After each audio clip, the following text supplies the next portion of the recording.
எவ்வளவு சுத்தமா இருக்கணும், எவ்வளவு அழுத்தமா இருக்கணும் வித்து சக்தி என்ன பார்த்தா நாம அதனுடைய பெருமை தெரியாத எமோஷனல் மூட்ஸ் எவ்வளவு வருதோ, அதாவது சின்னம் கொள்றாங்க ஒருத்தரும் வச்சுங்க, அது உடனே அந்த வித்து சக்தி உயிர் சக்தி சுழற்சி அதிகமாகும். அதனால ஒரு பகுதி வெளியேறியே போயிடும், அதோட லாஸ் தான். அந்த மாதிரி உணர்ச்சி வயப்பட்ட செயல்கள் எல்லாம் நம்ம உயிர் சக்தியை விட்டு விட்டு விட்டு விட்டு மனிதன் எப்போதுமே உயிர் சக்தி குறைவாக அதை ஏழையாதான் இருக்கலாம்னு வச்சுங்களேன். அதனால உற்பத்தி ஆகக்கூடிய ஜீவகாந்த சக்தியும் குறையுது. அதுக்கு ஏற்றவாறு எண்ணங்கள் செயல்கள் இவைகள் எல்லாம் உண்டாகும். ஆகையினால இது வரைக்கும் தெரிஞ்சோ தெரியாமலும் இந்த குறைபாடு ஏற்பட்டது. அது மாத்திரம் இல்லாத உடலின் நோய் என்ற காரணத்தினால வித்து சக்திய அதிகமாக வேஸ்ட் பண்றது மனிதனை விட வேற எந்த ஜீவனும் இல்லை. எந்த ஜீவனும் ஒரு துளி வித்து கூட வீணாக்கவே ஆகாது. மனித அதுல ஒரு இன்பம் இருக்குதுன்னு தெரிஞ்சு தானாவே அதிகமாகவே அந்த உடல் உறவுல வச்சுக்கிற போது வேஸ்ட் ஆகிறான்.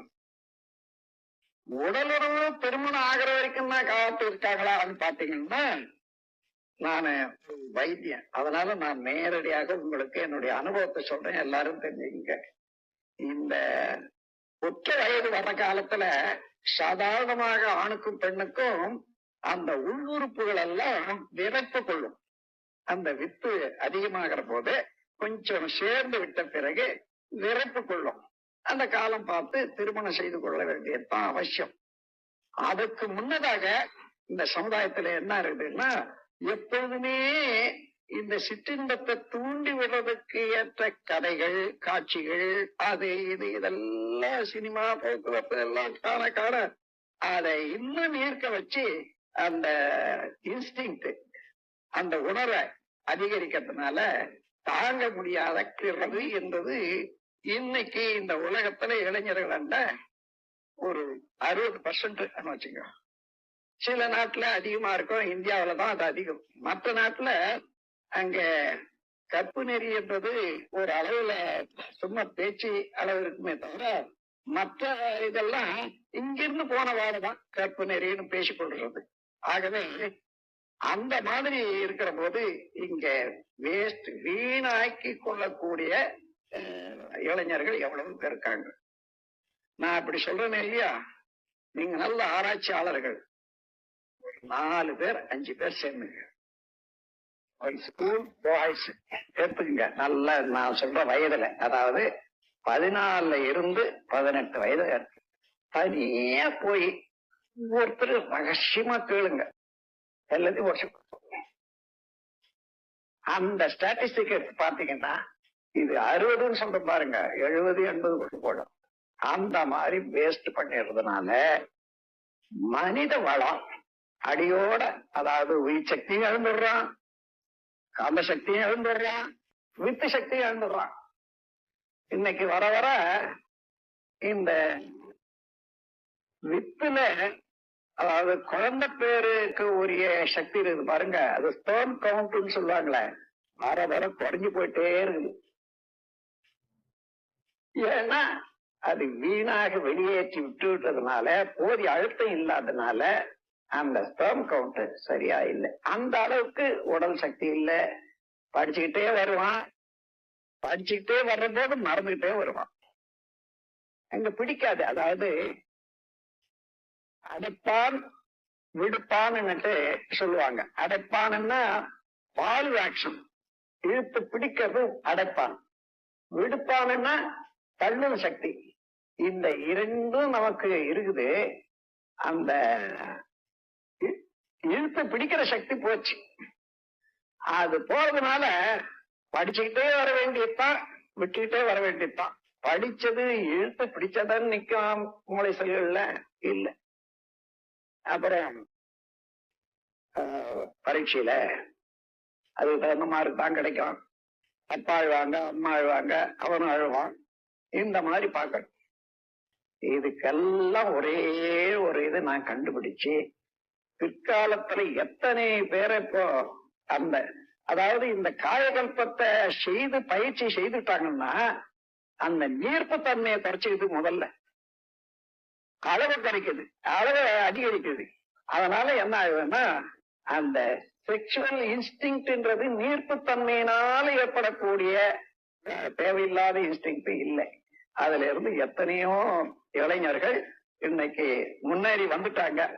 இன்னும் மற்றவர்களை கூட பாதுகாக்கணும்னு சொன்னா நீங்கள்லாம் எடுக்கக்கூடிய எதிர்காலத்துல எடுக்கக்கூடிய முயற்சினால எல்லா குழந்தைகளையும் நாம் பாதுகாத்து கொள்ளலாம் என்று கூறி, அத்தகைய முறையில வித்து எவ்வளவுக்கு எவ்வளவு நாசம் பண்ணிட்டு இருந்தாலும் சரி அதை மீண்டும் புதுப்பிக்கவும், இப்பொழுது வித்து நீர்த்து போயிருந்தா அந்த நீர்த்து போன வித்த போதிய அளவு கெட்டிப்படுத்தவும் நல்லது ஒரு பயிற்சி இந்த காயகல்பம். காயகல்பத்துல recycling the sexual vital fluid உடம்புல உற்பத்தி ஆகி அங்க வந்து சேர்ந்த இல்லையா, அதுல நீர்த்து போயிடுது. நீர்த்து போனது மறுபடியும் நீங்க ரீசைக்கிள் பண்றீங்க. அது அப்போ நீர்த்து போன வித்தெல்லாம் நல்ல கெட்டிப்படுதான் வர வர அளவு ஜாஸ்தியாது. அனாவசியமாக செக்ஷுவல் இன்ஸ்டிங் வராது. ஆகவே மனித குலத்தை இன்னைக்கு இருக்கக்கூடிய சீரழிவுல இருந்து பாதுகாக்கிறதுக்கு இந்த காயகல்ப பயிற்சி மிகவும் உதவியாக இருக்கும், ஒத்தாசையாக இருக்கும் என்று கூறி, இப்பொழுது இதுல இந்த காயகல்பத்துல 2 விதமான பயிற்சி. ஒண்ணு வித்து அதிகரிச்சு அதன் மூலமாக உடல் நலம் காப்பது, அதோட ஆயுளின் நீளப்படுத்துது. இந்த இம்மேச்சூர் டெத்னு சொல்றாங்க பாருங்க, அந்த மாதிரி காலத்துக்கு முன்னாடி அகால மரணம். அது இது இல்ல, ஆக்சிடென்ட்ஸ்ல இருக்கிறது இல்ல, சாதாரணமாவே கூட நல்லா இருக்கிறவங்களெல்லாம் கூட சில பேரு அது 20 வயசுல 50 வயசுல 30 வயசுல சாக வேண்டியது அவசியமே இல்லை. அங்கே வித்து போச்சு, சிறு குறைய கூட எதிர்க்க முடியாத அந்த இடத்துல மரணம். அதையெல்லாம் நாம் தீர்த்து கொள்ளணும்னு சொன்னா இந்த காயகல்பம் மிக மிக அவசியம். அதோடு மட்டும் இல்ல, இப்போ எண்டோக்ரைன் கிளாண்ட்ஸ்ன்னுட்டு மூலாதாரம், சுவாதிஷ்டானம், மணிப்புரகம், அநாகதம், விசுத்தி, ஆக்ஞை என்பது இருக்குது.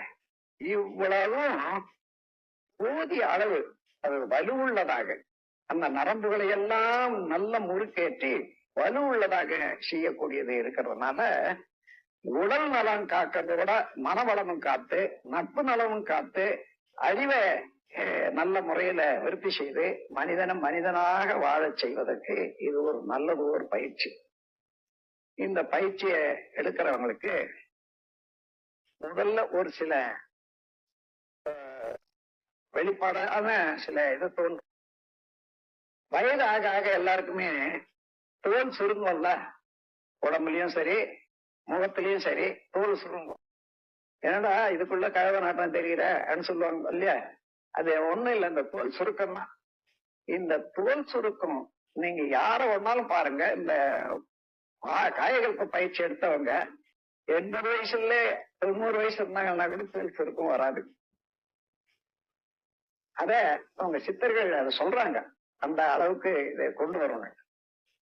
அத்தகைய ஒரு பயிற்சி பெற உலகத்திலேயே இந்த நாட்டுல இவர்களா, அதாவது சித்தர்களால தான் கண்டுபிடிக்கப்பட்டது. அந்த பயிற்சி அவங்கதான் செய்தாங்க. அதாவது நோய் இல்லாத கற்கலாம் ஒன்று, ஏற்கனவே நாம் தவறு செய்து நோய் வந்துட்ட அதை போக்கிக் கொள்ளலாம் 2, கருவமைப்பின் மூலமாக தொடர்ந்து வரக்கூடிய அஷ்ட கர்ம வியாதிகள்னு சொல்லுவாங்க. அதாவது 8 விதமான வியாதிகள் தொடர்ந்து கரு தொடராக வரும். அது என்னன்னா தொண்டை புண், இருதய புண், லங்ஸ் புண், இறப்பை புண், குடல் புண், நீர்ப்பை புண், விந்து பைப்புண், மூலாதாரம், அதாவது மூலம், தோல், ரணம், இவைகளெல்லாம் அஷ்ட கர்ம வியாதிகள்னு சொல்லுவாங்க. நீண்ட காலமாக தொடர்ந்து அவருக்கு வந்ததுன்னா அவருக்கும் இருக்கும் ஆயுள் பரியந்தான். அப்படியே பையனுக்கும் இருப்பு கட்டிடும், குழந்தைக்கும் இருப்பு கட்டும். இதுலதான் அஷ்ட கர்ம வியாதிகள். இந்த கர்ம வியாதிகளை படிப்படியாக குறைத்து தூய்மை செய்யக்கூடியது இந்த காயகல்பம்.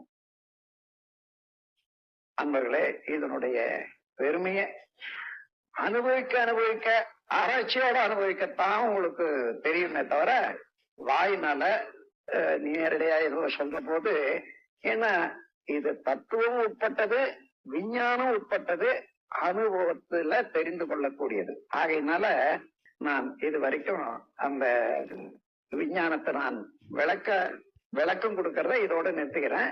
இப்போ இதுல என்ன செய்யறோம்னு கேட்டீங்கன்னா, வித்து சரியாக, அதாவது கெட்டிப்பட அளவுல அதிகரிக்க வேண்டிய முறையில தூய்மை அடைய இதுக்கு பயிற்சி. அதுக்கு அது வித்துக்குரிய பயிற்சி, ஆயுள் நீளம், இவைகளெல்லாம் உண்டு. இன்னொரு பயிற்சி ஆயுள் நீளம் இருக்குது கண்டிப்பா. ஆனா முதுமை வருதுன்னு வச்சுங்க, முதுமை சிலருக்கு நரம்பு தளர்ச்சி வந்தா முதுமை வந்துடும். எந்த வயதுலயும் வந்துடும், 40 வயசுல கூட முதுமை வந்துடும். ஆனால் அந்த நாள நரம்பு தளர்ச்சி வராத பாதுகாத்துக் கொள்ளணும். இதோட இந்த 2 பயிற்சிகளும் 12 வருஷ காலம் ஒரு குருவோட இருந்தால் அவன் சொல்றதெல்லாம் கேட்டுக்கிட்டு அவர்களுக்கு இதை செய்து, அதாவது தொண்டு செய்து, அதன் பிறகு ஒண்ணு கத்துக் கொடுப்பாரு. அதுக்கப்புறம் கொஞ்ச நாள் பொறுத்து அப்புறம் இதுல ஒண்ணு கத்துக் கொடுப்பாரு. அப்படி வந்த ஒரு பரம்பரையில வந்ததான் 2 பயிற்சி கத்துக் கொடுக்குறாங்க, 2 சிஸ்டம் கத்துக் கொடுக்குறாங்கன்னு வச்சுங்க. அதுக்குள்ள குரு கூட்டாரு, இவர் கத்தோடு நின்று போச்சு. இவர் காயகல்பம் தெரிஞ்சவர் தான், ஆனா என்ன தெரிஞ்சவர், 2 பயிற்சி, 2 பிரின்சிபல் தான் தெரியும். இவர் சொல்ல ஆரம்பிச்சாருன்னா எப்படி இருக்கும், அதற்கும் தான் சொல்லுவாரு. இப்படி அதை அவங்க கொடுத்ததுல அவ்வளவும் போய் மீறது. என்ன ஒரு கதை சொல்லுவாங்க பாருங்க, கழுதை தேய்ந்து கட்டெரும்பாச்சுன்னு.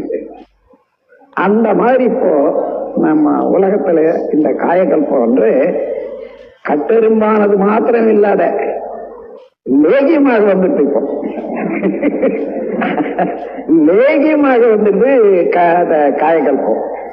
ஆகவே அதையெல்லாம் இல்லாத இந்த சித்தர்கள் எந்த மனதோட எந்த அறிவோட இதை கண்டுபிடிச்சார்களோ அதே முறையில 50 ஆண்டு காலமாக இந்த சித்தர்கள் நூலை ஆராய எனக்கு வாய்ப்பு கிடைச்சதை ஒட்டியும், சித்த மருத்துவத்துல உங்களுக்கு தெரியாது, நான் ரிஜிஸ்டர்ட் டாக்டர் சித்த மருத்துவம்.